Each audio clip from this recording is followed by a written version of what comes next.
Olá, olá, olá! Estamos aqui para mais um episódio do Vida é Podcast. Sim, o podcast para quem gosta de bater papo sobre a vida, mas especialmente curte viver a vida.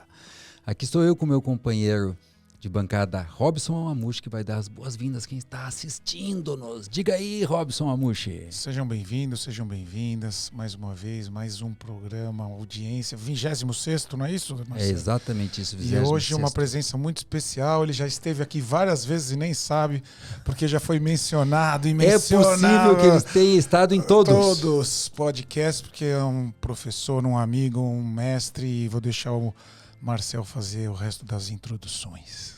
Estamos honrados com a presença do nosso professor Décio Fábio de Oliveira Filho. Para mim, a maior autoridade em constelações familiares do Brasil. Professor do Robson, meu, da Fabiana, da Magda. Presença esperada há muito e é com muita alegria, meu querido, que nós te recebemos aqui. Seja muito bem-vindo. A alegria toda minha estar aqui com vocês, né? Com prazer é melhor, né? Estar aqui com vocês a respeito daquilo que nós podemos compartilhar com as pessoas que vão nos ouvir e também pela nossa própria relação íntima, poderia dizer assim. Nós podemos conviver um pouquinho, né? Sabe que esse é o propósito, Décio. Criar a circunstância possível para a gente conversar sobre o que a gente gosta de conversar. Sobre a vida, sobre relações familiares, sobre relações interpessoais, né? Quantas vezes nós saímos para jantar depois de um evento e a gente não falava de política, a gente não falava de economia, a não sei que tangenciasse o tema central, que é a vida, as pessoas, né? Então o espírito é esse, é nós conversar sobre o que a gente gosta de conversar, sobre o que a gente aprecia conversar. Eu vou para a internet para descansar e quando eu vejo eu estou lendo, ouvindo, vendo estes temas, né? Gente, constelações, enfim, é disso. E para isso que nós estamos aqui. Sabe como que eu pensei em começar, Décio? Eu acho que é bem legal essa história. Me lembro muito das suas histórias, né? Para quem não sabe, o Décio é neurocirurgião pediatra. Eu sou cirurgião pediátrico, Não neuro, cirurgião pediátrico. Uhum. E em dado momento da vida dele, ele viu a necessidade de cuidar lá das relações dele, especialmente era o teu menino no banho, né? Era o teu menino no banho. Para botar pijama. Para botar pijama, banho. Essas coisas eram difíceis. Estou passando por né? isso, estou passando por isso. Só que o Décio conta que não era pouca coisa, era difícil mesmo, era estressante, aquilo era um tema na família de vocês, né? E aí então tu foste em busca de ajuda. A gente pode começar por aqui, porque pode ser a jornada de muitos nesse momento da vida deles, pode ser o momento de vida de muitos, né? É uma história curiosa que resultou em tu estar aqui, né? Tudo começou... Não, resultou em muitas coisas, resultou numa transição de carreira muito intensa da minha parte, né? Eu era um cirurgião bem estabelecido, eu tinha uma carreira definida. Eu trabalhava no Hospital Universitário em Uberlândia, eu trabalhava em Patos de Minas, onde eu morava. Eu tinha um emprego estadual, um emprego na prefeitura, um emprego na universidade, eu tinha minha prática privada. Eu já tinha uma vida definida em termos profissionais a essa altura, eu estava com mais de 10 anos de formado. E eu me confesso totalmente cético em relação a qualquer tipo de ajuda psicoterapêutica a essa altura da vida, porque eu era cirurgião e cirurgiões sabem fazer poucas perguntas, né? E querem poucas respostas. Eu queria saber, assim, onde é que eu cortava, o que eu arrancava, como é que emendava, de preferência do lado certo.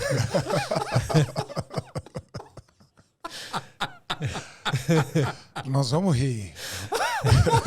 E aí, né, eu me deparei com essa dificuldade com o meu menino.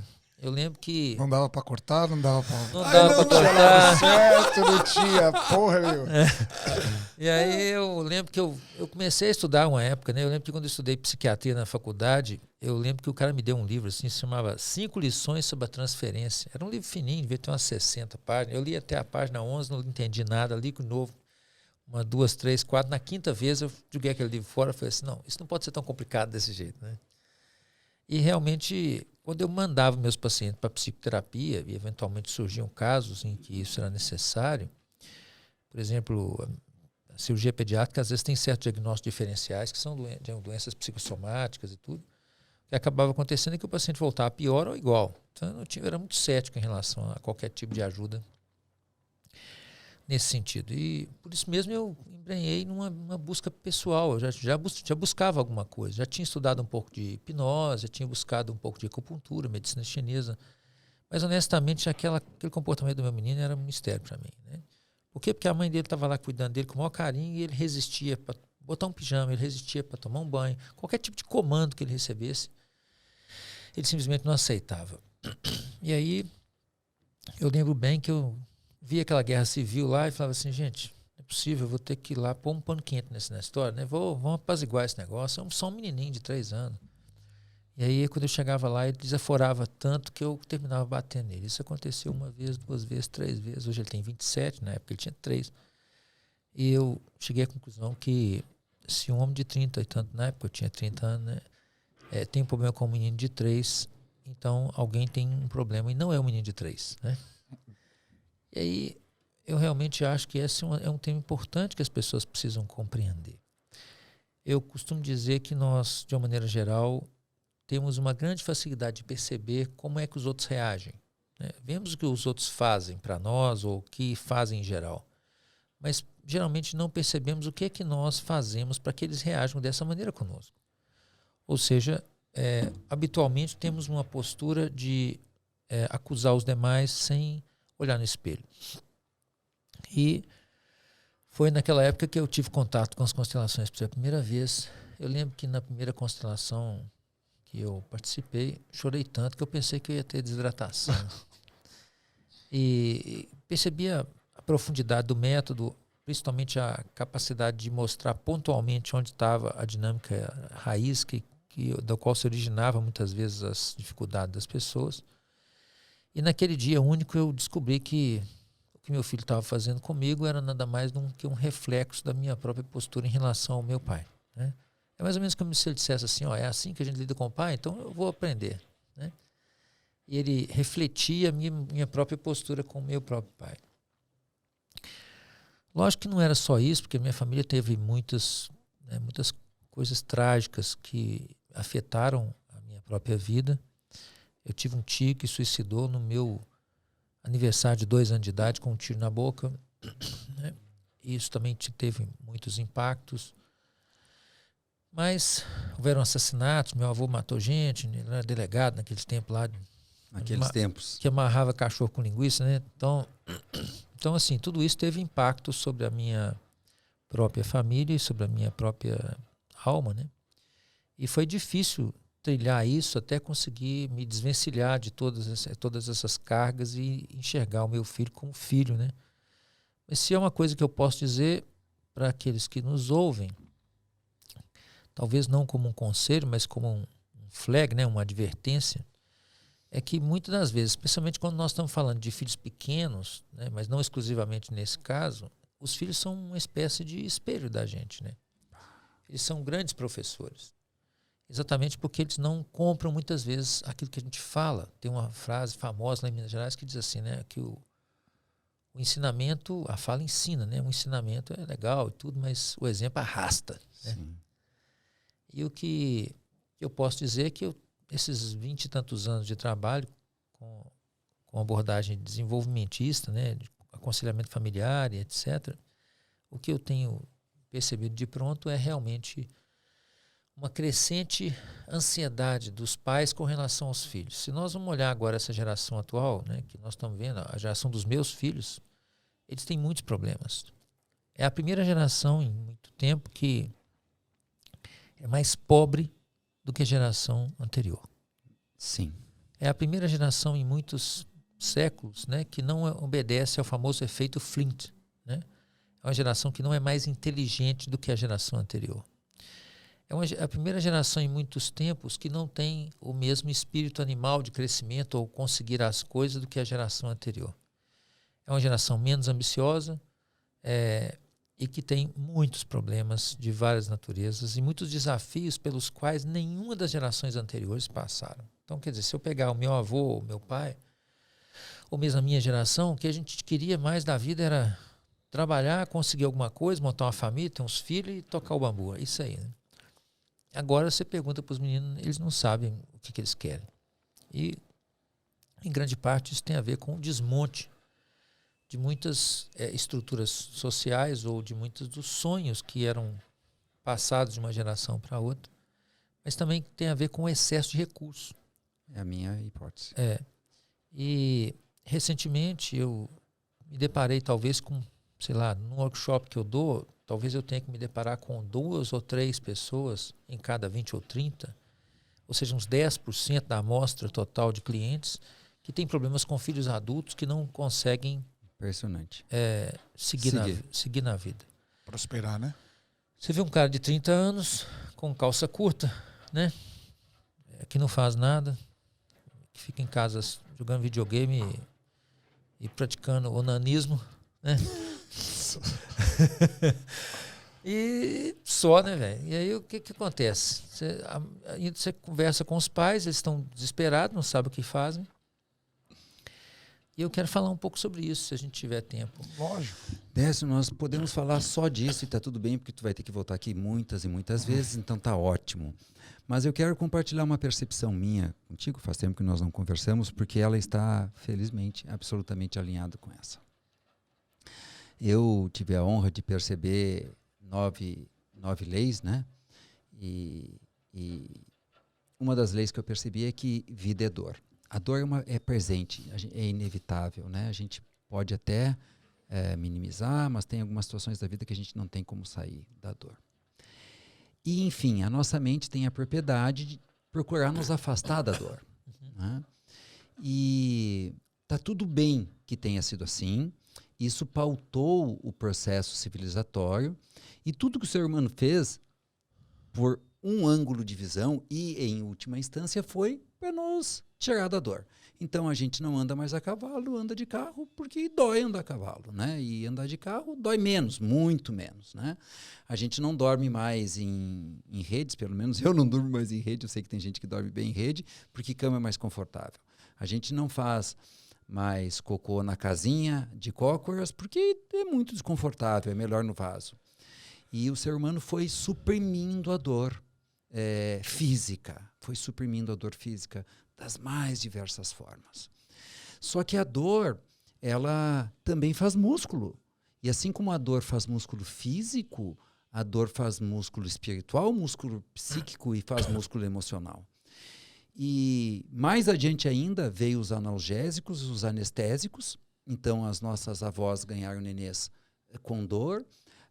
As nossas mães, vou metaforicamente dizer, nem metaforicamente, mas uma imagem, ganharam sem dor, e agora as meninas atuais não querem nem ter filho, né? E para mim a última fronteira desse processo civilizatório foi quando o ser humano, pela sua magnitude, pela sua sabedoria, procurou suprimir a dor emocional com os ansiolíticos, com os antidepressivos. E quando, na minha hipótese, chegamos neste ponto, o excesso de recursos que tu chamou tirou toda a capacidade desta geração se fortalecer a partir da experiência de vida, porque eles não têm dor para nada, está tudo na mão, está tudo pronto, está tudo fácil, não tem privação, não tem calor porque tem ar-condicionado. Quando a minha mãe chegou na minha casa com um ventilador Arno, que provavelmente tu deve conhecer, tu não, porque tu é muito jovem. Eu já tenho. Um Arno desse tamanho, com as hélices azuis, meu Deus, aquilo para mim era, sabe, a minha felicidade que eu ia ter aquele ventilador desse tamanho, pessoal, vocês que são mais jovens, era assim, e eu dormia com aquilo, né? Então, eu só quis compartilhar o meu ponto de vista, porque eu acho que consolida um pouco o que tu estás dizendo. E formou uma geração de nenéns. Eles nem trabalham e nem estudam, né? E o pior que por um tempo, na minha ignorância ou na minha falta de visão, eu meio que achava que eles eram os responsáveis, né? E eu hoje tenho a clareza que eles são mais resultado do que criadores disso. Eles são o que restou do processo civilizatório. E isso em alguma... Eu tenho alguns pontos aí que eu gostaria de tocar, né? Eu não removo nenhuma das suas observações. Certo. Mas eu coloco isso em perspectiva como um bom cirurgião, né? É. Eu vou em busca das origens das coisas, porque é assim que a gente pode tomar alguma medida. Então, se nós imaginarmos o que acontece aí, eu queria citar duas coisas, né? A primeira coisa é uma estatística.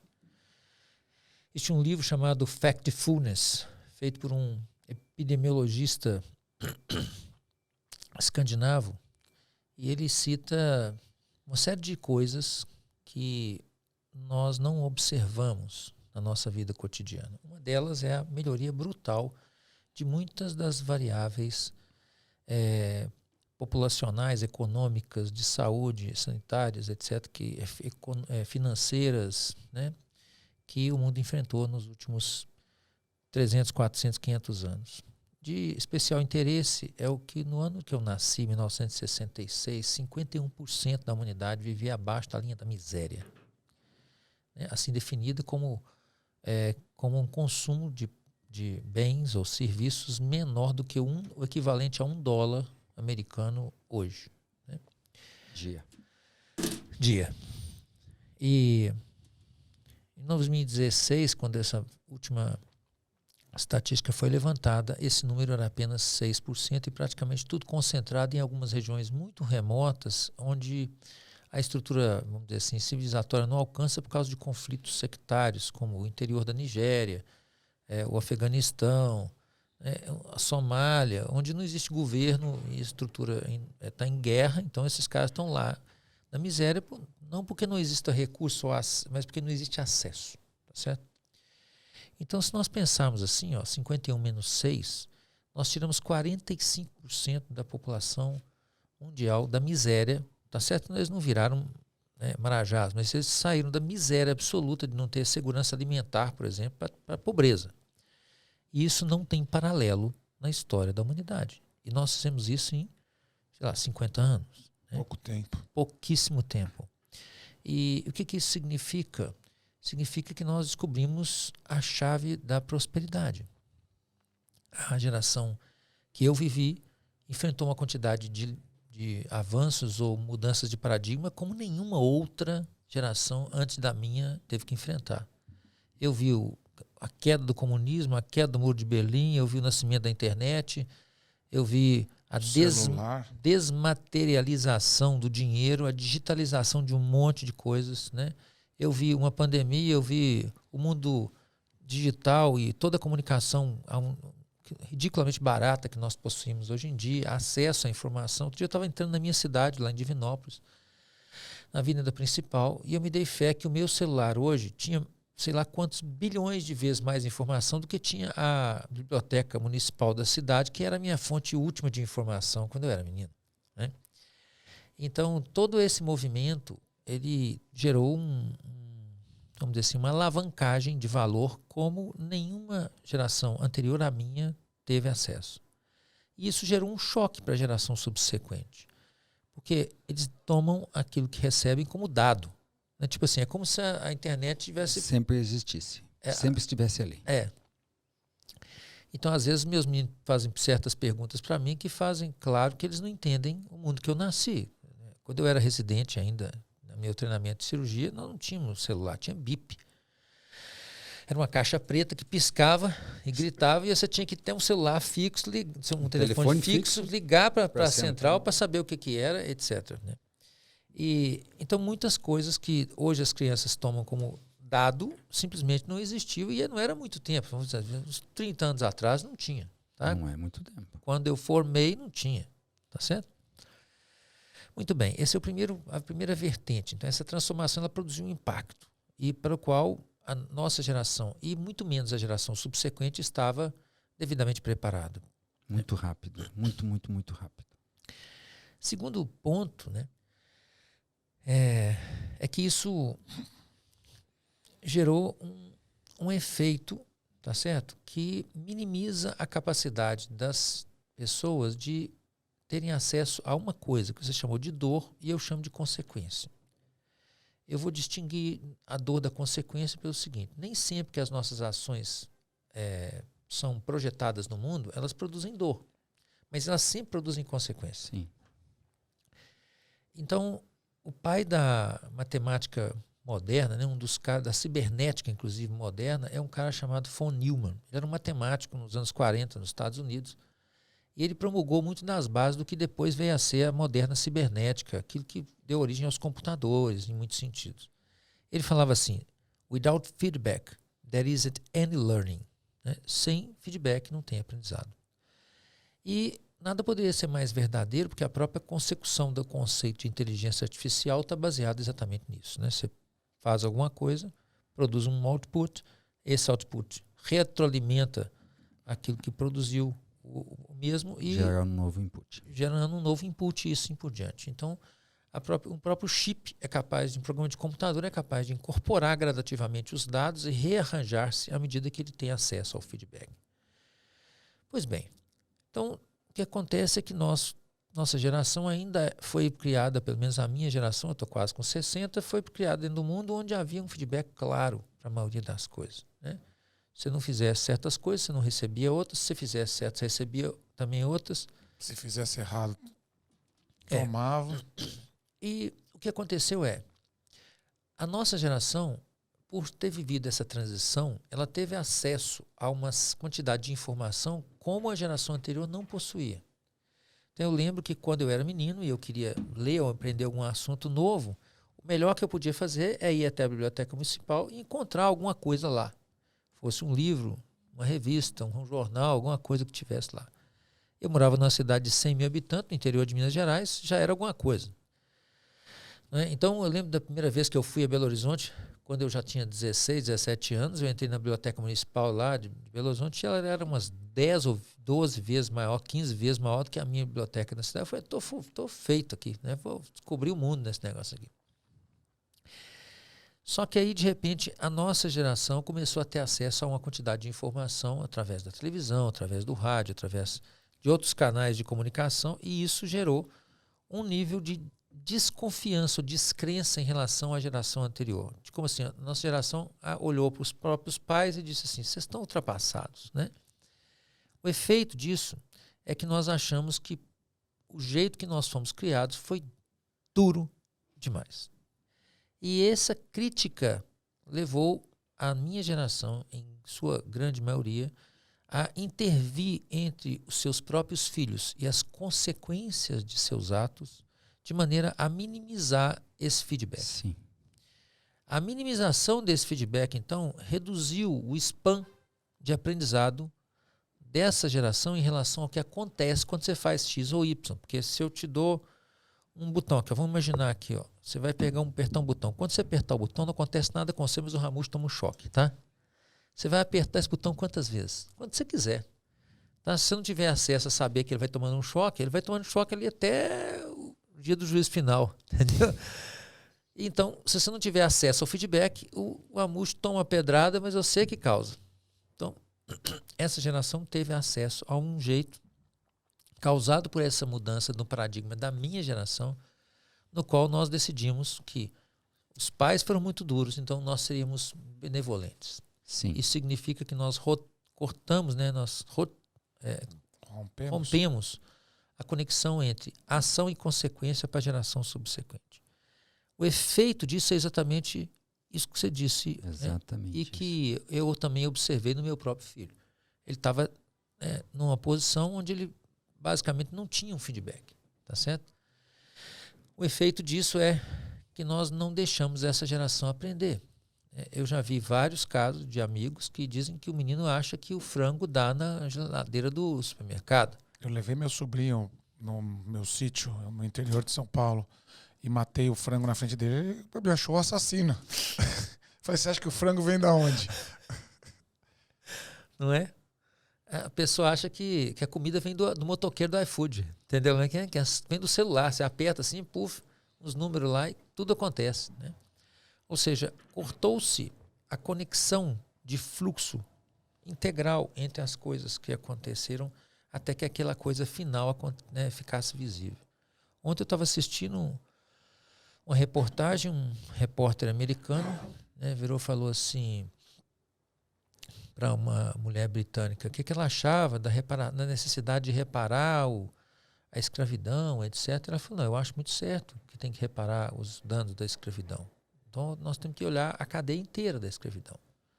A escravidão começou na África. Os reis africanos escravizaram o seu próprio povo e venderam eles para diversos países do mundo.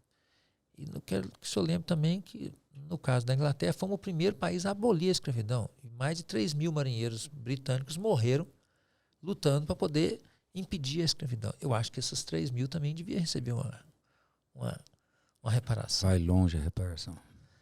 E então, o que a gente observa nós tendemos a fazer isso, né? As pessoas pegam Um fragmento. um fragmento, uma foto e acham que estão vendo o filme, tá certo? Então, a história do que está acontecendo com essa geração de filhos, né? Ela começa, talvez, com coisas que aconteceram na geração dos nossos pais também. Ou talvez antes. O fato seja como for, né? Se nós vamos reparar isso, tá certo? Temos que olhar o filme inteiro. Então, não basta simplesmente pegar os últimos 100 anos, os últimos 30 anos, ou os últimos 40 ou 50, sei lá quantos anos, e achar que nós vamos encontrar a resposta numa única fotografia. Eu compreendo e fui muito bem sucedido em resolver essa questão com meu filho. Ele está hoje bem sucedido, ele mora em Portugal, nós temos imóveis lá, negócio lá.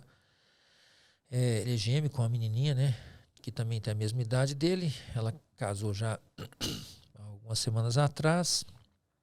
Então, meus filhos, graças a Deus, estão bem posicionados como adultos responsáveis. Isso significa que, de alguma maneira, eu aprendi a consertar essa bobagem que eu tinha feito antes, né?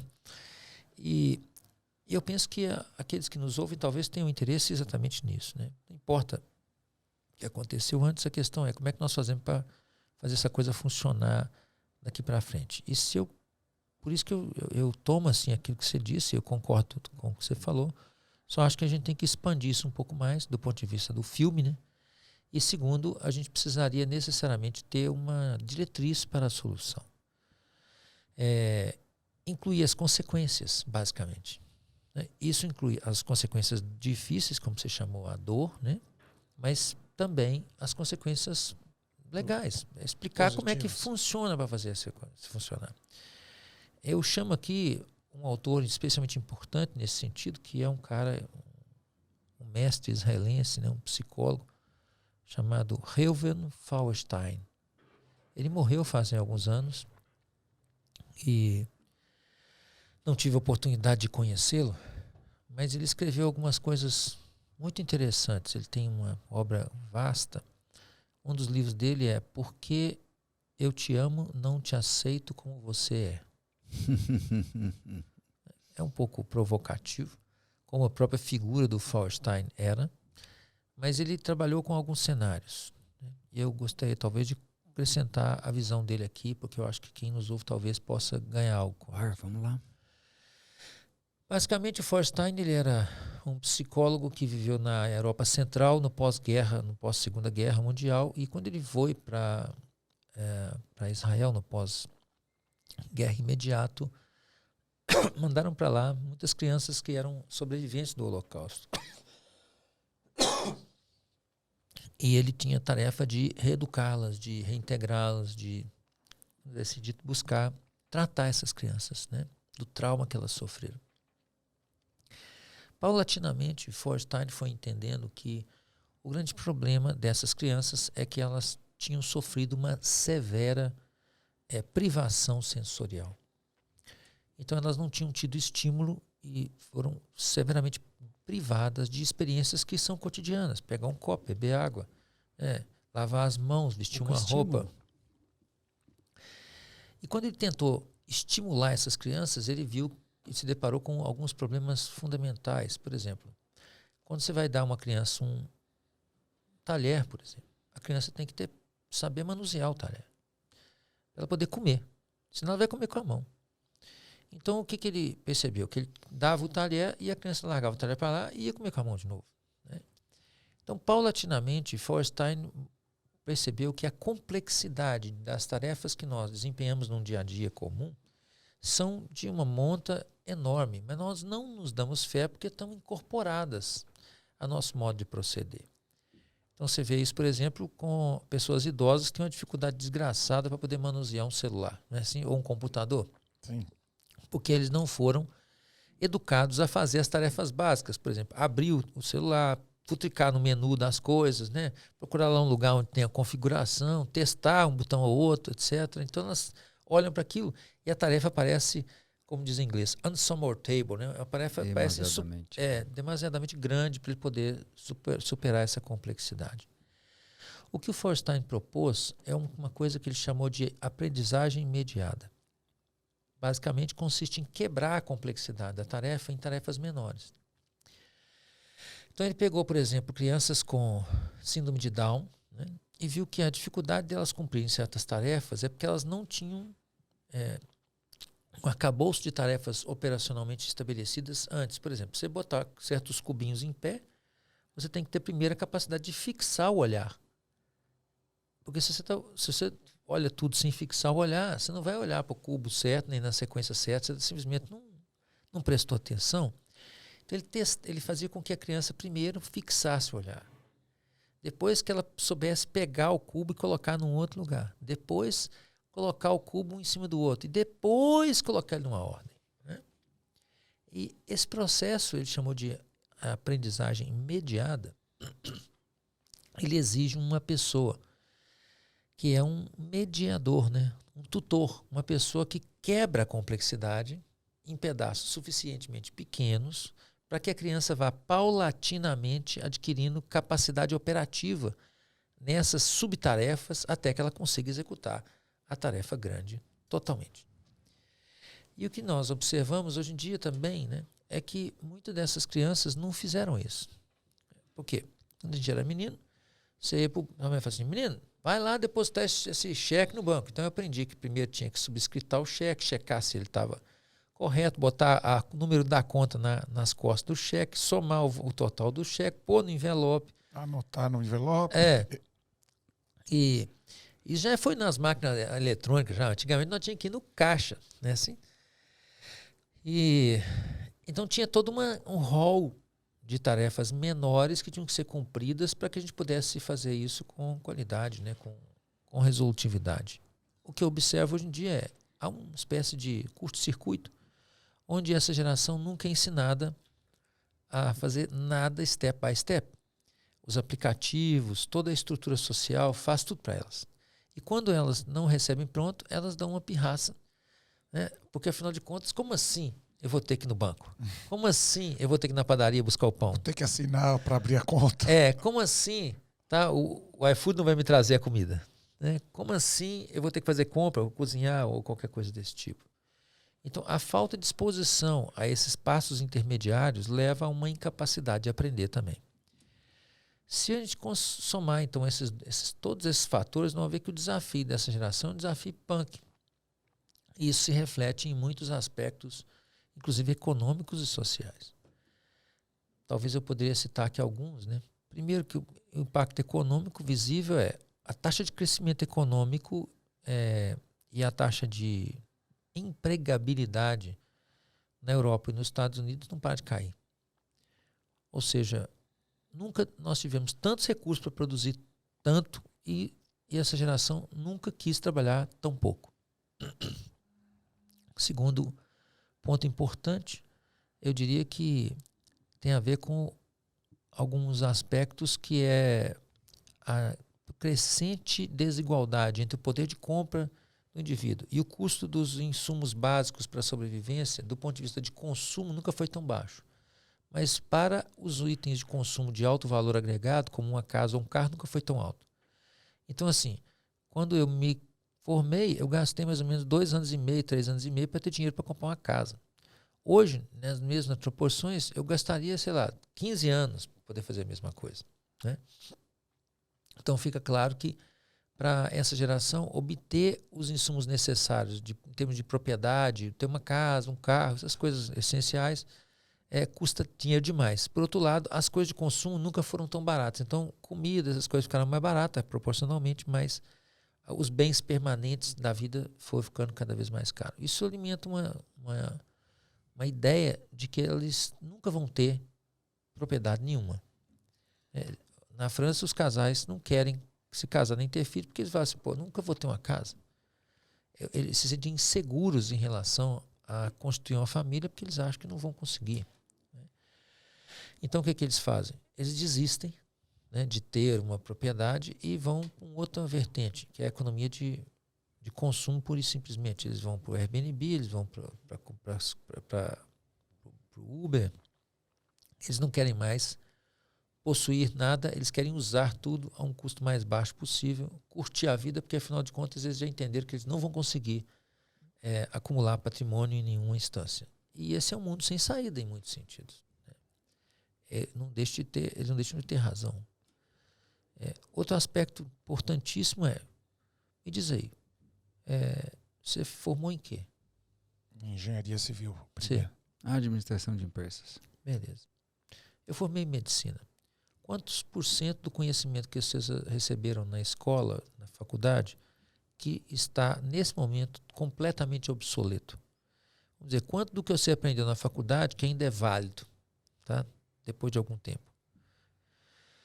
No meu caso, realmente, algumas coisas, né? A anatomia não mudou, mas assim... Né? Os processos evoluíram, né? Quando eu formei, né, eu estava formando, surgiu o primeiro tomógrafo de crânio em Belo Horizonte. Né? Ressonância magnética foi surgir muito depois. Cirurgia laparoscópica foi surgir depois que eu tinha terminado a minha pós-graduação.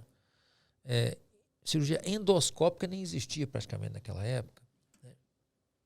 Então, assim, uma série de mecanismos, por exemplo, sequenciamento genético, etc., isso tudo mudou e fez com que aquilo que eu aprendi se tornasse extremamente obsoleto. Agora eu pergunto, o cara já entra hoje numa faculdade qualquer. Quando ele entra, o conhecimento que ele vai aprender já está obsoleto. Já está obsoleto. Então eles têm uma sensação, e eu acho que remonto que é verdadeira, que eles olham para aquilo e falam assim... Pra que essa porra? Pra que essa merda? Não é porra nenhuma. Tem estudos que mostram que empresas grandes, como o Google, por exemplo, a Tesla e outras empresas fazem estudos prospectivos e dizem o seguinte, que 60%, 70% das vagas de trabalho daqui a 10 ou 15 anos são para profissões que ainda não existem em grande parte, ou né, não existe um curso que me ensinar aquilo. Então a sensação de desautorização deles em relação ao que a geração anterior ensina é muito grande. Muito bom isso. Hã? Uma análise muito boa, né? Clara. E eu tenho essa sensação que eles invalidam. Assim, mas é óbvio. Você vai dar aula de geografia. Tá? Beleza. Se eu berrar aqui, ó. Ok, Google, meu celular vai escutar. Olha lá, escutou. Vocês viram? Qual é a capital do Nepal? E ele vai dizer, é Katmandu. Tá? Com os dados móveis ativados, senão ele dizia. Mas ia dizer, né? Então, como é que você vira para uma criança e fala que ela tem que decorar a porra das cidades? Que a capital do Nepal é Katmandu. Não tem sentido. Ela não tem sentido nenhum fazer isso. Tá? E eu concordo com ela que ela não tem que ter mesmo. As coisas que a escola deveria ensinar, na verdade, a escola atual não está preparada para ensinar. Porque o nível de aceleração do processo de mudança foi tão grande que a escola não teve tempo de se adaptar. Na pandemia, eu dei uma live um dia e eu falei que a escola tinha 4 funções. Né? Alguns educadores queriam me matar por causa que eu falei. Não lembro disso. Mas a primeira delas é creche. A escola é uma creche, um depósito de crianças, que os pais têm que trabalhar e têm que deixar o menino em algum lugar. Tá? O segundo é um ambiente de convivência social. A criança vai aprender a conviver com as outras crianças. Terceiro, ensinar algum conteúdo para elas. E quarto, ensinar elas a resolver problemas e a pensar criticamente. Cá entre nós, a escola hoje faliu nesse sentido, que ela não ensina a pensar criticamente coisíssima nenhuma, ela não precisa ensinar conteúdo, porque a criança, na verdade, pode obter esse conteúdo, às vezes com mais qualidade, na internet de outras formas. Ela pode ser um lugar de convívio social, mas existem alternativas para isso. E, por último, sobrou só o quê? Creche. Então, jogou no estoque. E aí, né, a escola precisa mudar, né, velho? Tá? E o problema é quem é que vai fazer essa revolução? Quem é que vai fazer a escola ser realmente algo que ajuda a família e a próxima geração a evoluir para os desafios que ela precisa vencer daqui a pouco. E eu não estou vendo ninguém fazer essa revolução. Sobrou para quem? Sobrou para as empresas fazerem isso, né? E o que eu tenho visto nesse ambiente de startup, como consultor, eu tenho visto muitas empresas de startup nesse sentido, é que elas viraram mesmo um ambiente educacional, né? Talvez o outro sintoma disso é a quantidade enorme de cursos. Isso que eu ia falar, por isso que está vindo essa quantidade de cursos digitais, cursos online, né? ensinamentos diferentes. Está entrando numa lacuna que a academia não acompanha, né? Sim, então o que acontece? Que eu estava esses dias no projeto do JBS, né? Tem um projeto bonito nesse sentido, é uma escola primária, então as crianças são ensinadas coisas úteis para elas, como por exemplo, quem te ensinou de onde vem o dinheiro? Quem te ensinou como é que são compostos os preços de uma mercadoria? Quem te ensinou a vender alguma coisa? Quem te ensinou como é que funciona uma cadeia de distribuição? Né? E as crianças aprendem isso no primário, certo? Isso sim, tá? Então, agora, cá entre nós, velho, estudar a história grega antiga, tá? Ou qualquer coisa desse tipo, ou pior, estudar a história do Brasil sob um viés altamente ideologizado, quando se conta só metade da história, não conta a outra. Enfim, fazer doutrinação política dentro das escolas, isso não é papel da escola, né? A escola deveria ser algo que complementa a educação da criança para que ela possa fazer face aos desafios que ela tem que fazer. E isso a escola falhou, vem falhando sistematicamente. Esse é um outro aspecto que me preocupa com relação aos filhos. Décio, me permite dar um passinho atrás, porque tu passou por um tema que acho que eu gostaria que tu explorasse um pouquinho mais. Ok? Todos consensuamos, ou a maioria de nós consensuamos, que essa geração que está aí está com alguma dificuldade. Alguma dificuldade? Tá bonzinho. E esses pais, então, estão também com esta mesma dificuldade, né? Não, eles estão com menos dificuldades. Mas eles estão com dificuldade de lidar com essas crianças, eles não sabem o que fazer nem como ajudar essas crianças. E eu acho que seria legal tu dar a tua contribuição de sentido, senhor pai, que tem um homem de 30 anos, de bermuda em casa, jogando videogame, ou que tem um filho com 23 anos que formou e voltou para casa e não sabe o que faz da vida. Qual é o que passou? E a partir de agora, o que eles podem fazer para contribuir, para facilitar de alguma forma com essas crianças? Bila, essa aí é uma pergunta de $1 milhão, mas vamos lá. Eu acho que eu tenho alguma coisa assim a contribuir. Primeiro porque eu consegui resolver isso com meu filho lá no passado. A primeira coisa que eu descobri é que se eu não conhecesse a mim mesmo, eu ia ter muita dificuldade de ajudar ele a resolver o problema dele, né? Isso significa que nós temos que olhar primeiro para nós. Quer dizer, se o meu filho está fazendo isso, alguma coisa eu estou fazendo para contribuir que essa coisa siga dessa maneira. E se eu não me agrada isso que está acontecendo, eu preciso naturalmente me esforçar para poder aprender, né, aquilo que é necessário sobre o meu próprio comportamento, minha própria maneira de reagir, o meu próprio meio emocional interno, né? E o que aquilo está causando? Meus medos, minhas ansiedades, minhas fantasias, minhas críticas que precisam ser revistas é o primeiro passo. O segundo passo, que eu acho que é importantíssimo a gente fazer aí uma revisão significativa, é o seguinte: toda geração ela é contaminada pelo contexto da geração anterior. Quando eu fui fazer medicina, né, eu lembro que muitos dos meus parentes falaram assim: "Nossa, que legal, você vai fazer medicina, você vai ficar rico". E o que eu encontrei na medicina não tinha nada parecido com aquele negócio de ficar rico. Tinha uma quantidade de trabalho absurda, né? Bem no momento que eu me formei, comecei a trabalhar, entrar nos planos de saúde, quer dizer, eu comecei a trabalhar mais e ganhar menos por uma tabela precificada que não era uma relação direta com o cliente. Então, o plano de saúde ele intervinha limitando o que eu podia fazer, me tabelando meu preço e me impondo uma série de restrições que foram muito difíceis. E esse ambiente, essa imagem do médico, eu pergunto, era a imagem do médico do meu tempo ou era a imagem do médico do tempo dos meus pais quando eram crianças, né? Então, o que acaba acontecendo é que uma geração projeta coisas que vêm do seu próprio contexto, especialmente do seu contexto jovem, infantil, na cabeça da geração subsequente e acha que isso vai rolar. Eu lembro que meu pai tinha um amigo que tinha uma empresa muito bem sucedida que consertava máquina de escrever e máquinas de calcular daquelas da manivela ainda, né? Era uma loja imensa E eu lembro dele reclamar para meu pai que tinha um tal de computador que estava começando a atrapalhar os negócios dele. Veja bem, era o primeiro cara que tinha condição de ser o cara que ia... O cara do computador. E ele faliu. Tá? Ele não transitou para esse novo contexto.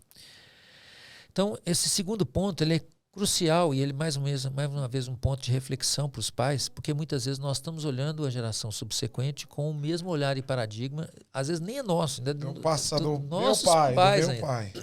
Né? Terceiro ponto crucial aí é o seguinte, sempre há tempo. Tá? Eu sou um pessimista otimista. O que significa isso?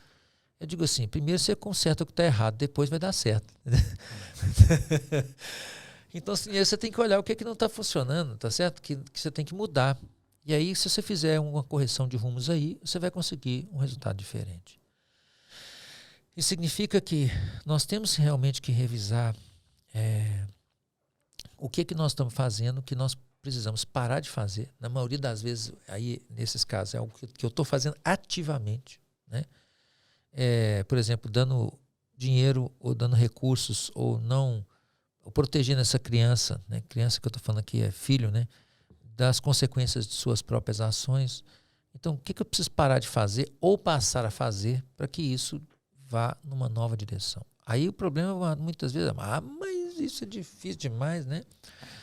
Como que eu vou fazer isso aí? Como que eu vou fazer isso? A vida inteira foi feito. Não é?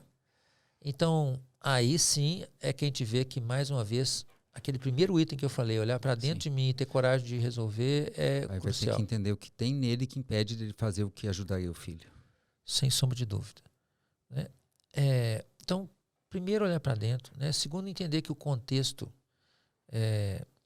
muitas vezes, a nossa percepção do contexto está prejudicada. E terceiro, começar a perceber o que você está fazendo que gera certos efeitos. Nesse sentido, eu já entendi que muitas vezes você precisa de uma ajuda profissional, porque a gente é muito cego ao nosso próprio movimento, né? A gente não percebe que nós é que estamos criando aquilo. Bom, quarto ponto que eu acho crucial é o seguinte, é muito engraçado porque quando eu fui paulatinamente deixando a medicina e fui me movendo, me tornei consultor de empresa, me tornei empreendedor, etc. Eu me deparei com uma coisa muito curiosa, Marcelo. Vamos ver se o Turcão ali concorda comigo. Você pede um cara para poder empreender uma coisa qualquer. Vamos fazer uma empresa, sei lá, uma financeira, ou vamos fazer uma padaria, ou fazer qualquer outra coisa. As pessoas dizem para mim, sabe o que elas primeiro dizem? Não sei nada disso. Mas é muito difícil. É quem nasceu sabendo. Entendeu? Então, o ponto aqui é que se você quer um resultado diferente, você vai ter que aprender uma coisa nova. Né? E quando a gente é criança, a gente tem aquela curiosidade natural de querer aprender uma coisa nova. E depois a gente fica mais velho, fica burro e estático, meio petrificado, não quer aprender mais nada. E eu, como empreendedor serial, descobri que o jeito mais rápido e fácil de aprender uma coisa é se expor a uma situação prática e errar bastante, errar rápido e errar com pouco dano, né? Errar barato. Por exemplo, uma vez eu queria me tornar um consultor de empresas, eu não tinha experiência suficiente nisso, então eu fiz o seguinte, eu me empreguei como escravo numa consultoria internacional de renome, né? Eu me ofereci para trabalhar lá por um salário pequeno, compatível com a minha capacidade em outras áreas, mas eu queria aprender. E aí eu ganhei muito conhecimento, muita experiência, muito know-how. Eu atalhei muito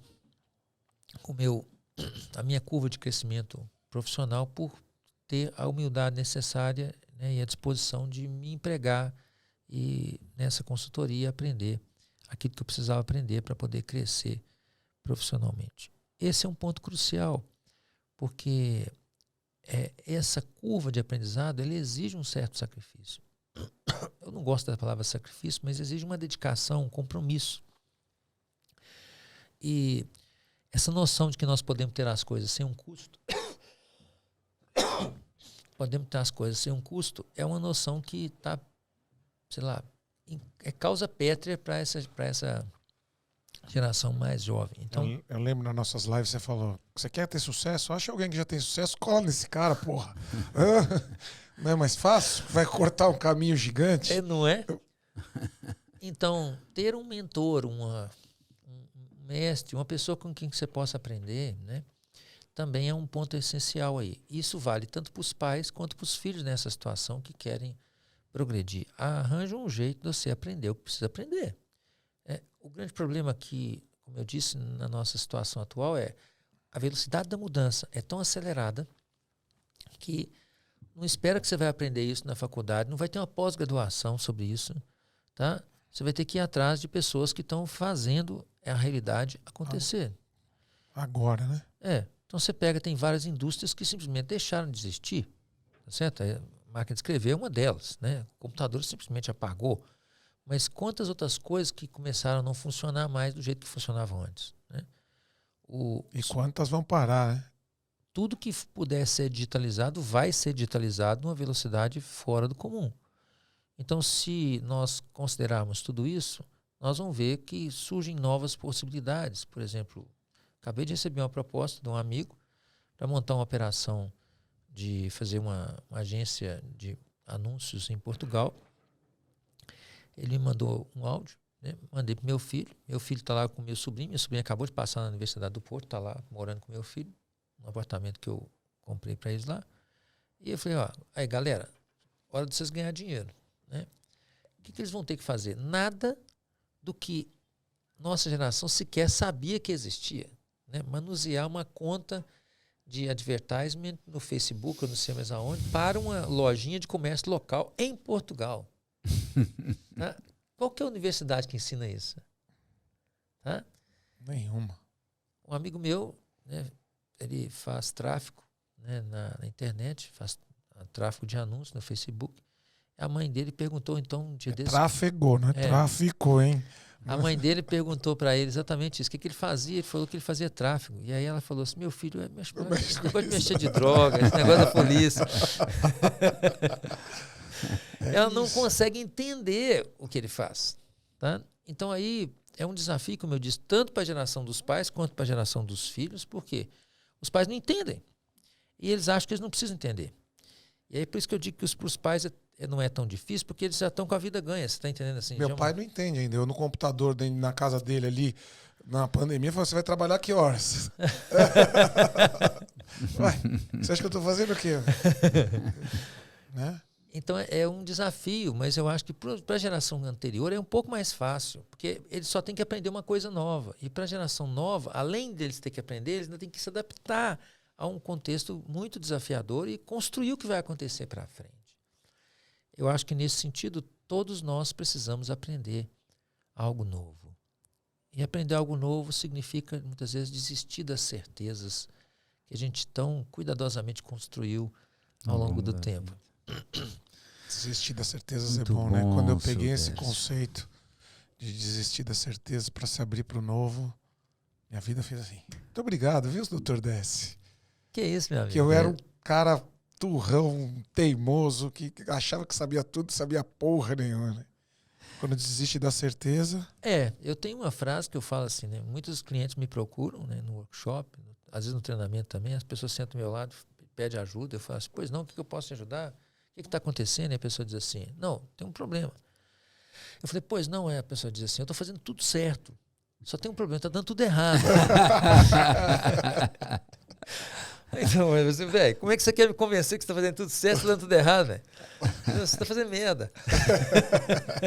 Décio Fábio falava a respeito da relação da nossa geração com os nossos filhos, vamos falar assim, e da complexidade, das implicações disso. E eu, ao mesmo tempo, fui me dando em conta que essa mesma geração está se confrontando com um problema que eu não sei se é antigo, provavelmente é antigo, mas eu não sei a gradação que ele tinha antigamente, que é lidar com os pais. Naquele contexto que o pai adoece, fica mais velho, começa a tomar decisões equivocadas, daqui a pouco tem pitado de Alzheimer, que eu acho que estatisticamente tem mais hoje do que houve há décadas atrás. E o que me veio mesmo foi, meu Deus, as duas principais demandas no meu Instagram são estas. Uma, o que eu faço com meu filho com idade avançada, que não segue na vida? 2, o que eu faço com meus pais que querem que eu cuide deles e eles ainda têm saúde, pelo menos um pouco, para cuidar de si? Ou seja, essa mesma geração está empipinada de duas formas. E para mim, isso aí resolve-se da mesma maneira. Mais consequência, mais feedback, né? Então, assim, claro, a geração atual tem confrontado com uma geração mais doente do que nunca. Mas a razão é muito simples. Nós nunca vivemos tanto. Sim. Né?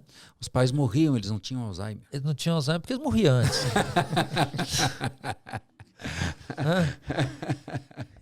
Eles não tinham as drogas que nós temos hoje para controlar as doenças cardíacas, etc., que faz com que a expectativa de vida tenha subido um absurdo. Né? Quando eu era menino, a expectativa de vida no Brasil beirava os 60 anos. Hoje ela beira os 80 anos. Isso aconteceu em, 50 anos. Né? Então, a primeira coisa é nós temos que nos dar fé que realmente nossa geração vai viver mais tempo. Isso significa que a primeira coisa que nós precisamos fazer é preparar para a gente envelhecer melhor. Com mais autonomia, com mais saúde. Isso vai acontecer agora. Por exemplo, eu me dei fé recentemente, depois da pandemia. Eu não tinha isso. Né? Eu entrei na pandemia saudável, saí da pandemia hipertenso. Tá? Eu fazia algum exercício, parei de fazer totalmente, ganhei 7 quilos. Né? Claro, eu vivo viajando. Né? Andando, aeroporto, e vai para lá, e hotel, e vai, e volta. Fiquei trancado dentro de casa praticamente 2 anos, lógico. O nível de atividade física caiu, fiquei hipertenso. Aí eu procurei agora um cardiologista, vou fazer condicionamento físico. Então agora comprei um relógio para poder fazer caminhada, para mim saber as frequências cardíacas, para poder sei o quê, tomei um remédio da pressão, vou fazer condicionamento físico. Tá na hora da gente prestar atenção que cuidar dos nossos filhos é também cuidar de nós mesmos, porque senão nós vamos dar trabalho para caramba para eles. Tá? Tu sabes que eu quero compartilhar essa história. É isso aí que tu está dizendo, eu só quero ilustrar, é precisamente isso. Há algum tempo os meus filhos viram o nível de cuidado que eu estava procurando ter. Isso incluía suplementação, incluía alimentação saudável, incluía atividade física. E eles ali um pouquinho questionadores, coisa da idade. Tá bom, pai, mas não é um pouco demais? Eu, à época, não tinha tanta clareza, isso deve fazer uns 4 anos. Eu disse, olha, meus filhos, eu não sei se é demais ou não, mas é o que está fazendo sentido para mim agora. Espero que isso faça sentido para vocês um dia. Mas eu não tinha bem claro o que é isso. Passa-se então, vamos lá, 4 anos. Os pais da Fabiana estão um tanto quanto idosos, ou estão bem idosos, os meus também. E por escolhas diferentes, o meu pai está fazendo musculação, minha mãe também. Meu pai, que tinha perdido a memória, recuperou a memória, faz suplementação alimentar. E eu nunca falei com os meus filhos sobre isso. Mas eu ainda vou falar para eles, vou mostrar. Ó. Tá vendo aqui o vovô esse, e a vovó essa, e o vovô esse, e a vovó essa? Tá vendo quem dá mais trabalho e quem dá menos trabalho? Então agora eu tenho essa resposta para vocês, meus filhos. Agradeçam por estar cuidando assim de mim, eu vou poupar muita dor de cabeça para vocês. E eu tenho dito isso para os nossos alunos, a partir da nossa experiência, da minha e da Fabiana. Nós temos a bênção de ter os 2 pais vivos, tanto eu quanto a Fabiana. E as crianças a bênção de ter 4 avós vivos. Né? Isso não é muito comum. Então eu digo para os meus alunos, olha, eu preciso compartilhar isso com vocês. Cuidem-se de vocês. Se vocês têm preocupação com o destino dos filhos de vocês, uma das formas de contribuir para que eles tenham um destino mais leve é cuidar de vocês, a partir de todos esses autocuidados. Não só isso, mas veja bem, você quer ter que tipo de velhice? Onde você tem autonomia e liberdade, onde você fica sob a tutela de uma criança, né? Sua. Sob a tutela das suas crianças. Suas crianças. Esse seria o primeiro ponto. Né? O segundo ponto importante não é porque a pessoa ficou velha, tá, que ela perdeu o seu senso crítico, sua autonomia, sua dignidade, sua honra e seu desejo de ser livre. Eu vou dizer para você que eu tomo algumas decisões equivocadas de propósito. Por exemplo, eu adoro café. E eu tomo café e começo a tossir. Eu tenho uma reação bronca, sei lá, porcaria do café. Mas eu adoro café. Então imagina se eu ficar velho e meus filhos falarem assim, você não pode tomar mais café. Eu vou ficar muito bravo, você está entendendo? E fica mesmo, Décio. Porque a nossa experiência aí com idosos, quando a gente quiser colocar um limite, eles ficam muito bravos, é a vida deles. Eles não abrem mão da vida deles. Mesmo que tenha alguma limitação por conta da idade, naquilo que sobra, eles querem a vida deles. Meu pai falou, foda-se a pandemia, eu vou trabalhar todos os dias. E muito disso foi. Tá vivo porque Deus quis. Porque se não pegou isso aí, não sei como. Porque ele falava, já tô aqui com quase 80, se morrer agora daqui a pouco, tanto vai toda licença, que eu vou sair e vou fazer o que eu quero. Então aí essa questão da gente julgar se aquela melhor decisão ou não é, vai me desculpar, mas se eu estou falando de uma pessoa adulta, nós não temos o direito de patronizar essa pessoa só porque ela é nosso pai, nossa mãe, nós amamos ela e etc e tal. A minha pergunta vocês vão usar, vocês vão amar. Quando chega nesse tema, eu pergunto para a pessoa, de quem é mesmo a vida da tua mãe? Quando eu pergunto isso, só isso ajuda a pessoa. É dela. Quando a pessoa responde isso, é dela, é a vida dela. Sim. Então seria esse o primeiro ponto, quer dizer, primeiro, cuidar da gente mesmo. Segundo, falar que a pessoa não está tomando uma decisão muito certa, imputar isso a um estado de senilidade ou qualquer coisa assim, na verdade, pensa comigo, né? Isso é uma sacanagem. Que é o seguinte, você que está aí, muito bonzão aí... Toma decisão errada também? Também toma decisão errada. Se a gente for questionar, eu vou também pôr alguém para uma babá para você. Justamente. Para tomar decisão para você, que você está fazendo a sua certa. cagada. Porque você não está fazendo decisão boa, né? Então, esse seria o segundo aspecto.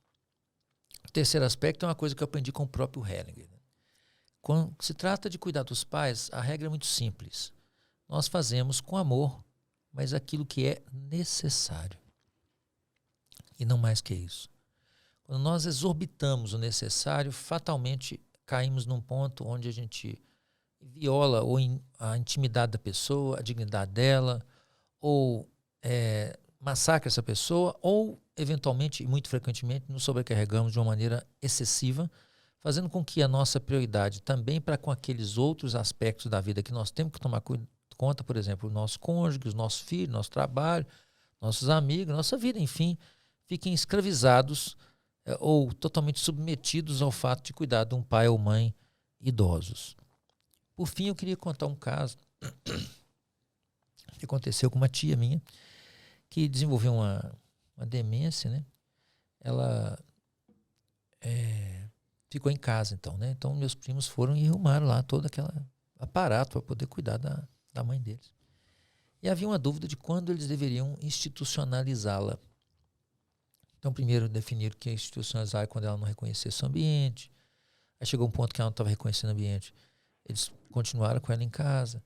Aí definiram que o novo corte seria quando ela não reconhecesse mais as pessoas da família. Chegou o ponto que ela não estava reconhecendo as pessoas da família. E ainda não institucionalizaram, porque acharam que, institucionalizar a mamãe, né? A gente fala assim, a mãe no asilo, não é assim? E depois chegou um ponto em que ela simplesmente não conseguia mais comer sozinha. Aí chegaram à conclusão que, por força da necessidade, agora precisava. E o curioso é que, logo depois que ela foi institucionalizada, ela melhorou horrores, né? Ela começou a interagir mais, voltou a reconhecer, porque a privação sensorial dentro de uma casa onde você ficou um cuidador, a tarefa não é dar a você estímulo, e sim fazer o mínimo necessário.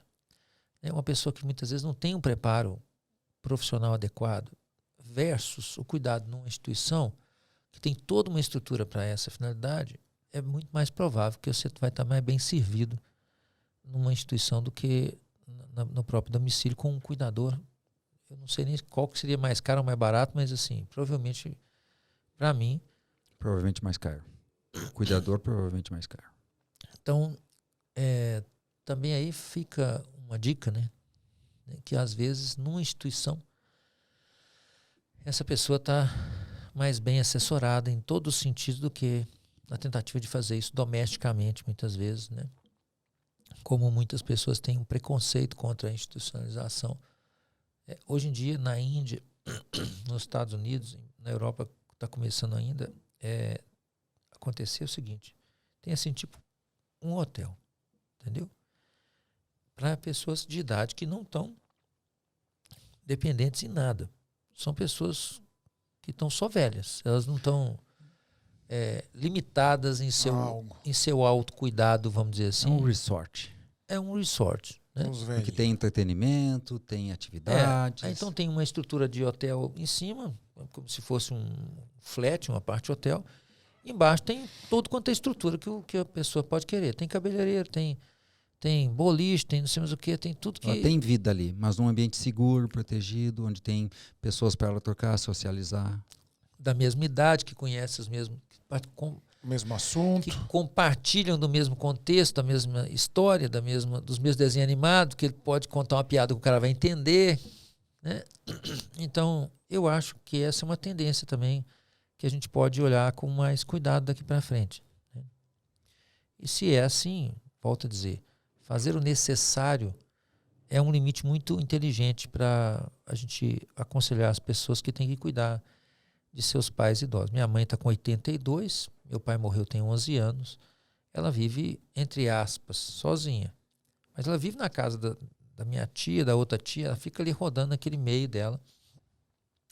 Eu muitas vezes sugiro a ela, mãe, vem passar um tempo aqui, mas ela não é tão feliz na minha casa, mesmo que eu não fico lá. Se ela for para minha casa, é que ela vai ficar mais sozinha ainda, né? Do que se ela fica no círculo social onde ela está inserida. Então, ela está vivendo sozinha? Definitivamente não está. Né?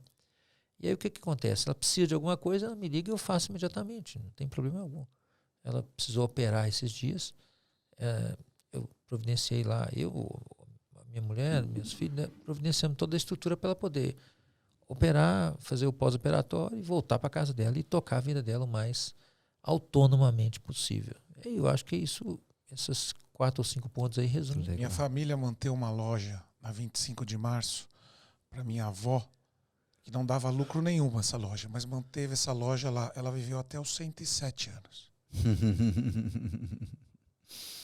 Eu tenho uma cliente... Todo dia ela saía da casa dela, tomava o banho dela, ia com o motorista para loja, ficava ali sentada no caixa, conversava com pessoas, recebia o dinheiro, colocava na gaveta, fazia tudo errado. Tinha uma pessoa que consertava tudo.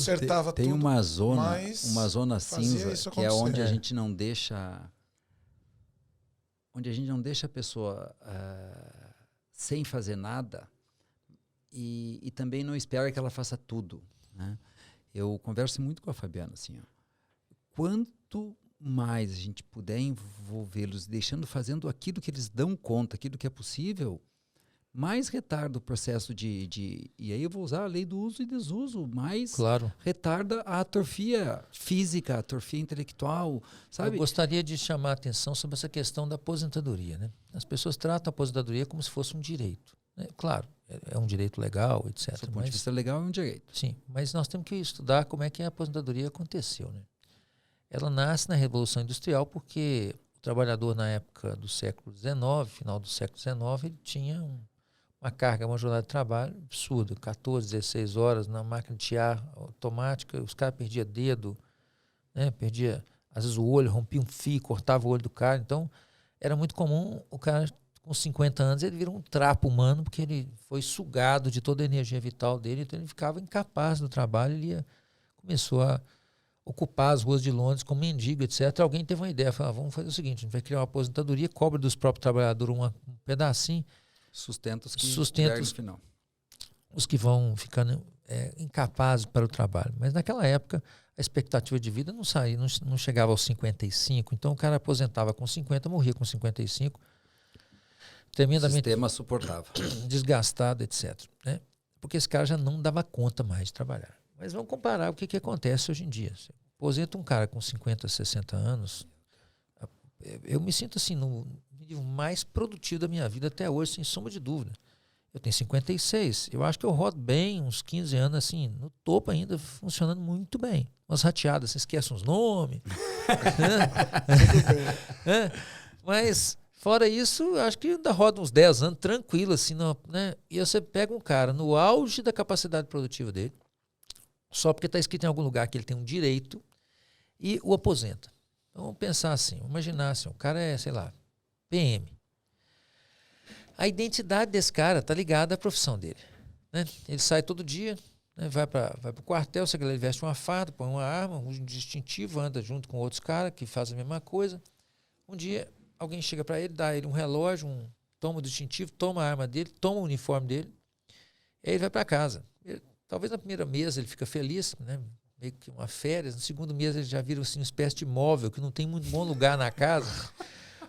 Porque a hora que ele está no quarto, a mulher reclama que ele está atrapalhando ela a limpar o quarto, a hora que ele vai para a sala, reclama que está atrapalhando limpar a sala.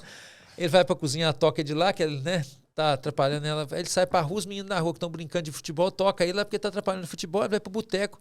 Aí ele encontra aqueles caras que ele disciplinou, que ele, né, às vezes já deu voz de prisão pro cara, o cara não fica muito satisfeito, mas agora ele não é mais... Não se acha mais no mundo. Ele não é mais polícia, ele não pode ir pro boteco, então ele vai para onde? Vai para Clube dos Oficiais da Polícia Aposentado. Lá fica jogando dominó. Esse cara morre de tédio. Ele perdeu tudo, ele perdeu a identidade dele, os amigos, ele perdeu a motivação, ele perdeu tudo uma vez. Então a estatística mostra uma coisa aterradora. Eu não lembro bem a fonte que eu li isso, mas eu lembro de ter lido isso de uma maneira muito clara, que 25%, acho que 30%, não sei, das pessoas que aposentam, elas adoecem gravemente 5 anos depois de aposentarem-se, independente da idade em que o fazem. Nossa. É uma matança. Né? Que louco. Essa tu falou de Bert, de passada, e eu acho que nós não podemos perder a oportunidade de te ouvir um pouquinho a respeito de Bert. Porque provavelmente tu no Brasil está entre as 5 pessoas que mais privaste de verdade da companhia, das trocas, das conversas, da aprendizagem com Bert, né? Uhum. E muito pelo teu trabalho, e sim, de muitas outras pessoas. Hoje o Bert é muito admirado no Brasil e nem todo mundo sabe bem quem foi ele, né? Eu acho que poucas pessoas podem nos contar um pouquinho como era estar com o Bert, como era tomar um café da tarde com o Bert, como era ouvi-lo. Eu acho que seria rico para as pessoas. Tá bom. Vou contar aí algumas passagens interessantes, né? Primeira coisa que eu gostaria de dizer é que o Bert era uma pessoa muito doce pessoalmente. Ele tinha um olhar assim profundo, de profundo amor e benevolência. Eu lembro que um amigo foi ver um curso dele em Brasília, e então a mãe desse amigo ligou para ele e falou assim: meu filho, onde é que você foi? Onde é que você está? Ele falou assim: mãe, eu vim cá ver um santo. Né? Eu acho que o Bert não estava na categoria de santo, mas assim... Foi por pouco. Era uma pessoa que tinha um olhar... para mim, a grande medida do desenvolvimento humano de uma pessoa é o nível de tolerância dessa pessoa com as outras pessoas e principalmente com a falha das outras pessoas. Se você olhar grandes estaturas espirituais que a gente possa chamar, né, um Gandhi, né, um Chico Xavier, uma Madre Teresa de Calcutá, uma Irmã Dulce, uma pessoa que tem uma estatura espiritual, você vai ver que o que marca a registrada dessas pessoas é a tolerância delas com a diferença. Por isso é extremamente interessante e, ao mesmo tempo, irritante as pessoas chamarem Bert Hellinger de nazista, porque ele escreveu lá uma poesia que eu acho que as pessoas nem leram, muito menos entenderam o que ele queria dizer com essa poesia. E desprezar toda a obra inteira do cara, né? Você escolhe uma linha. Tem uma fala do Bert no livro Um Lugar para os Excluídos, onde ele fala exatamente isso.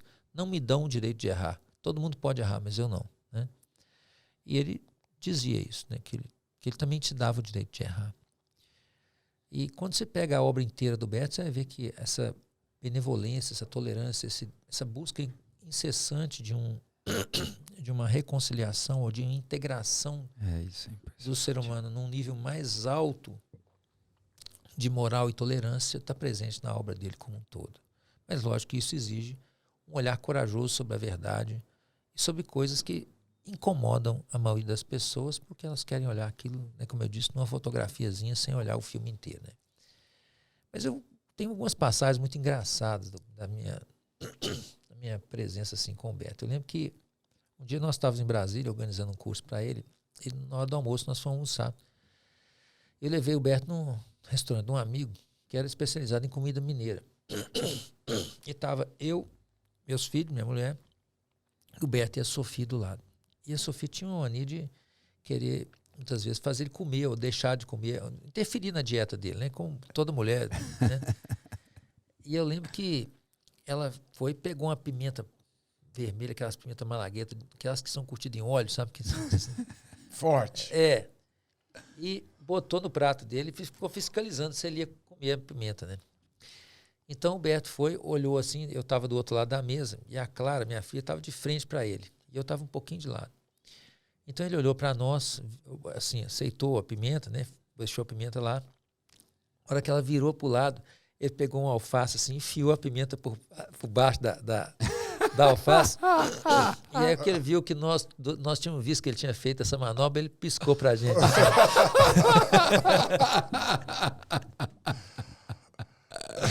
Que legal. Que legal. Então, assim, a dimensão humana do Berto, né? Outra passagem interessante, em 2005 nós organizamos para ele em Belo Horizonte. E houveram algumas coisas que, no dia seguinte a uma reunião, eu fui lá conversar com o Beto. De manhã eu estava bravo, né, com o que tinha acontecido na noite anterior. E eu sentei e comecei a reclamar. E o Beto foi, olhou para mim assim, né, pegou a bandeja dele de comida, né, do café da manhã, arrastou assim para o lado e foi para lá. Eu achei que esquisito, né? Cara, afastou de mim como se eu tivesse uma lepra, assim, né? Essa doença contagiosa, ele tirou eu para lá. Aí eu achei aquilo engraçado, né, velho? Falei assim, que coisa, né? Eu cheguei a minha cadeira de novo para lá, sentei colado nele e continuei reclamando. Aí ele olhou de novo para mim, pegou a bandeja, levantou, foi para outra mesa, sentou lá, né? Foi aí que eu entendi que reclamações não eram bem-vindas, né? E que o Beto estava me ensinando, através da experiência e da postura pessoal dele, como é que certas atitudes internas nossas produzem maus efeitos. Do jeito como ele fazia, né? Então, o Beto falava, ele explicava pouco. Ele mostrava muito, mas explicava pouco. E uma das coisas que ele depois vinha aprender é que ele falava que quem reclama, via de regra, não age, né? A reclamação tira a energia para fazer o que é necessário para solucionar a questão. Porque, via de regra, quem reclama não se autorresponsabiliza por aquilo que precisa se autorresponsabilizar para que as coisas mudem. Lembro também de uma outra passagem que eu sentei assim e perguntei para o Beto, eu sou resistente a acreditar que existe uma coisa chamada inveja. Não acredito nisso de jeito nenhum. Mas, né, as pessoas falam tanto. Me dá a sua opinião. Existe inveja ou não existe inveja? E ele falou assim, existe. Existe inveja. E isso tem efeito sobre nós quando nós damos a uma pessoa mais poder do que ela deveria ter sobre nós. Principalmente quando essa pessoa, o invejoso, quer uma coisa, mas não quer pagar o preço que essa coisa custa. Então, disso aí eu entendi que uma pessoa é invejosa quando ela quer uma coisa, mas não quer pagar o preço da coisa. E que, via de regra, ela começa a forçar em cima da pessoa que conseguiu, né, para que ela possa obter essa coisa sem pagar o preço. Então ele falou assim, a gente tem que ter muito cuidado com essas pessoas, porque para que a gente não dê a elas, sobre nós, um poder que elas não deveriam possuir. E eu perguntei ainda, de bobo ainda, porque nessa época eu era meio lerda, eu perguntei, qual é esse poder? E ele falou assim, a nossa atenção. Muito bom. Então tem muitas histórias assim que... Há muitas histórias que davam um livro assim, porque... Eu acho que dá mesmo. Né? Acho que dá. Sabe que eu tenho uma imagem do Berto, a primeira vez que eu me encontrei com ele foi em São Paulo. E a sensação que eu tenho... Duas imagens eu tenho. Assim, a sensação que eu tenho é que ele estava profundamente feliz o tempo todo. Eu não estou dizendo que ele era profundamente feliz, mas ele estava num nível de regozijo com a vida. Ele estava se regozijando com a vida.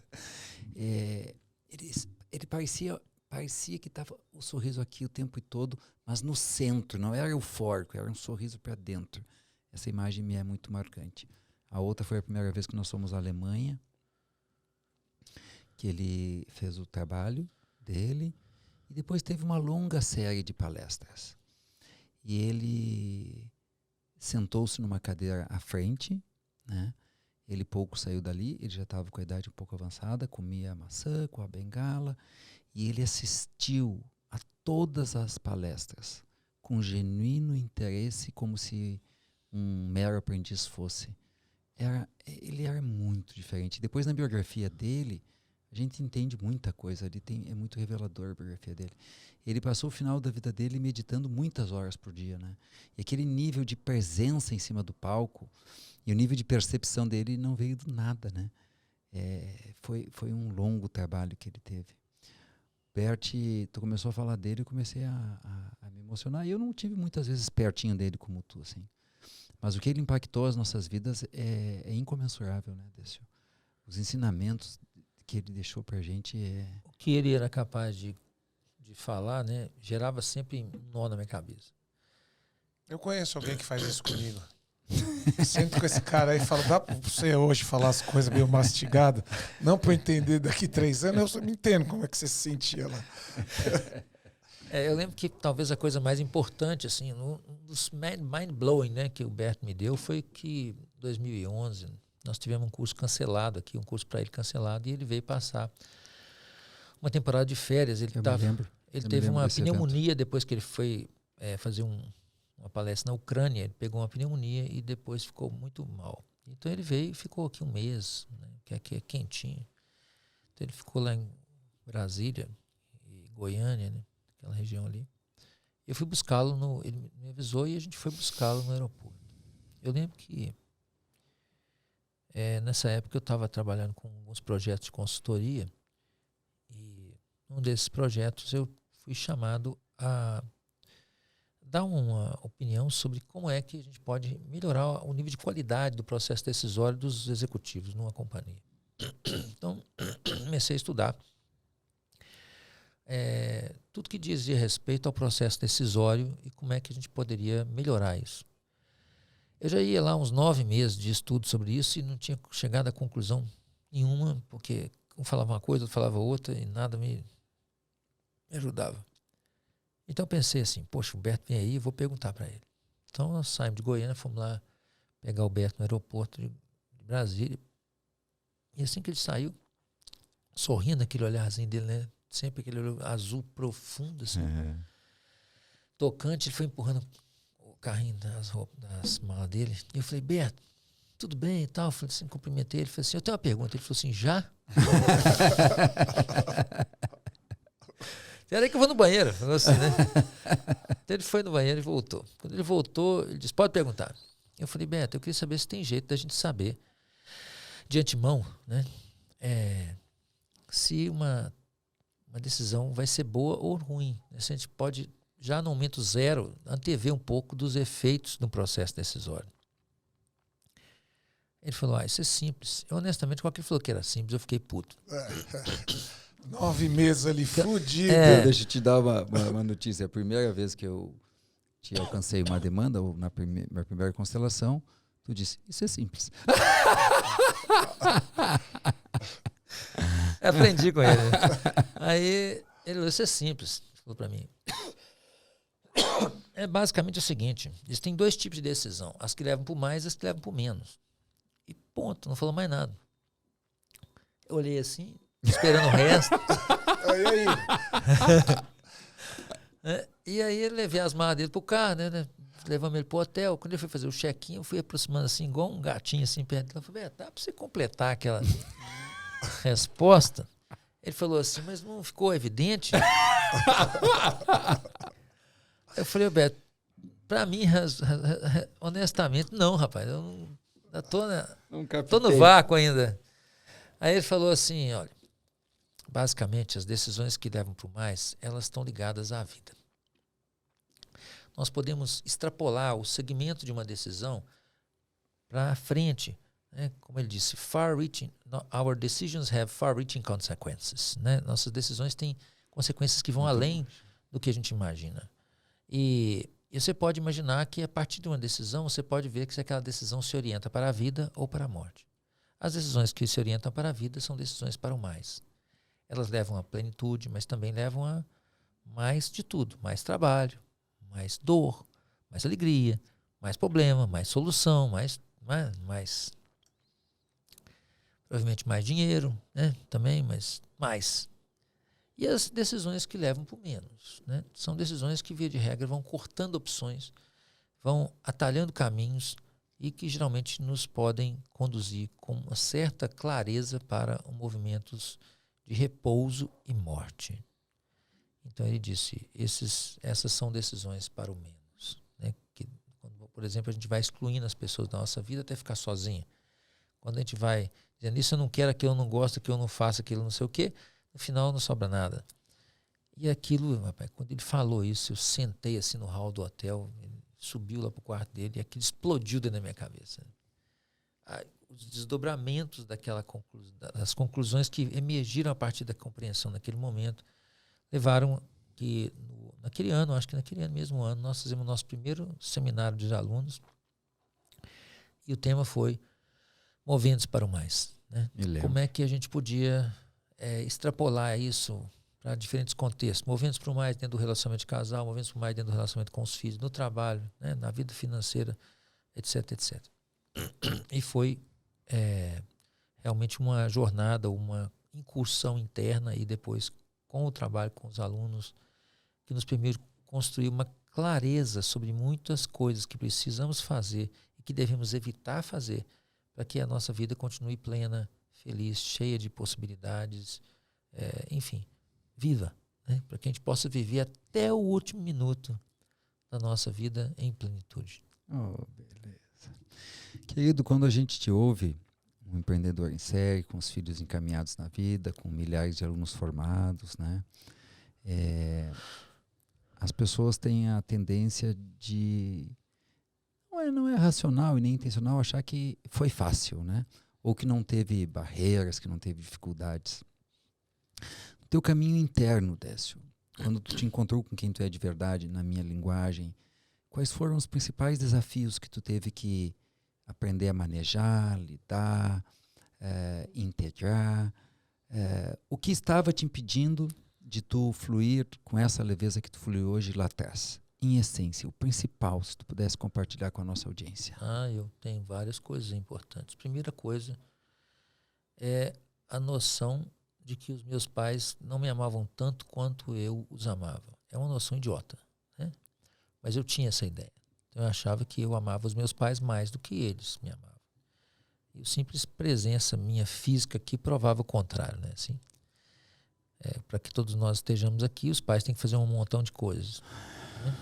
Então a nossa própria existência é a prova concreta de que eles fizeram mais por nós do que nós fizemos por eles. E isso é uma prova de amor incontestável.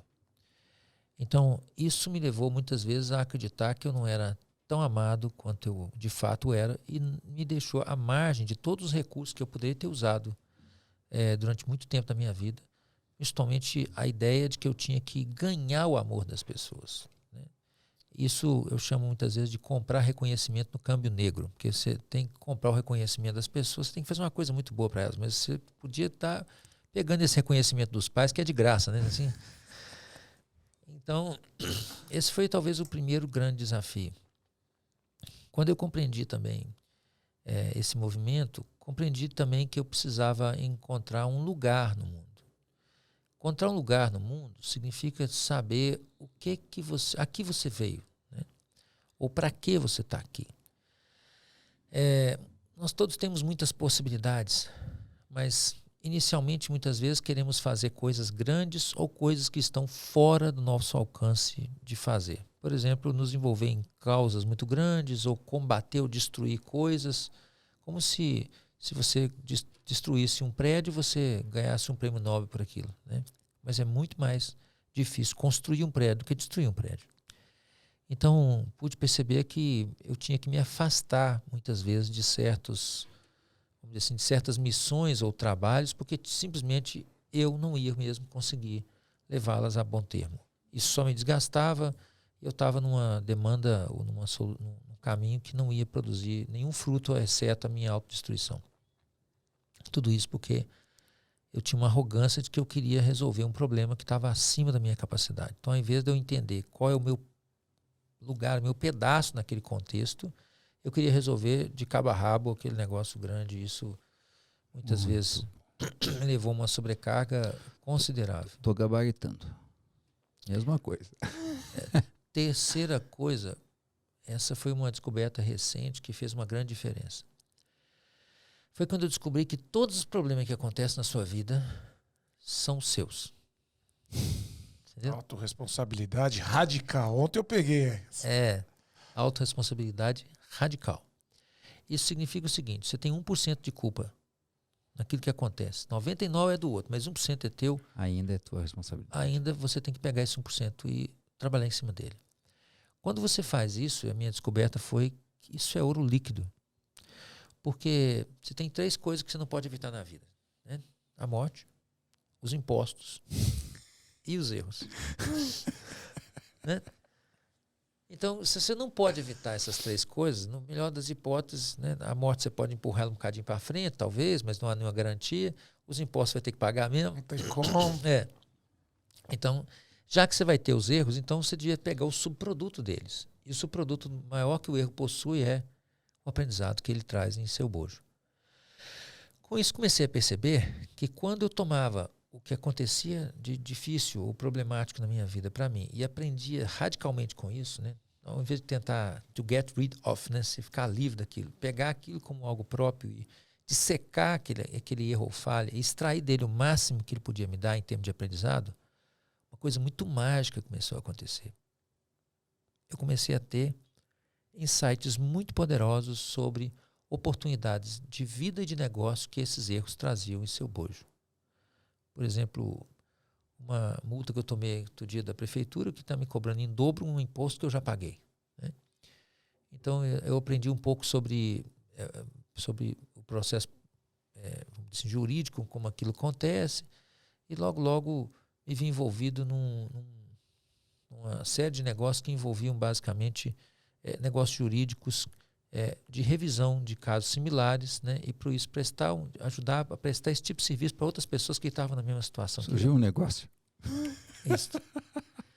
Mas não apenas um negócio, você vai entendendo aquele quebra-cabeça todo, né, que está em volta daquilo. Como é que aquela indústria de multa, vamos dizer assim, ela é criada e como é que você desmonta essa coisa em benefício de todos os envolvidos.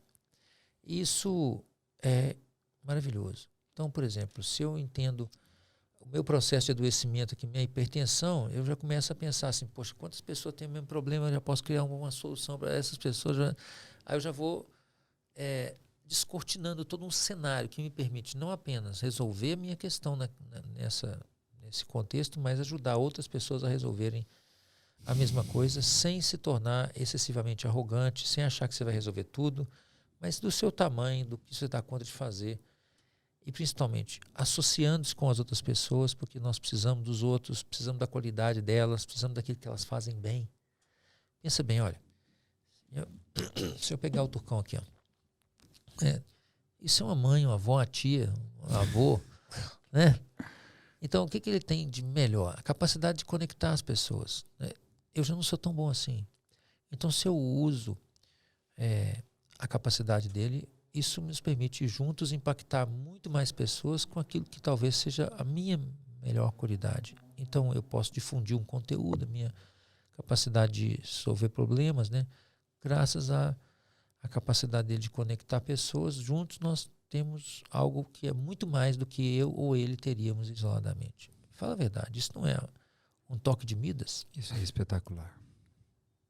Isso é maravilhoso.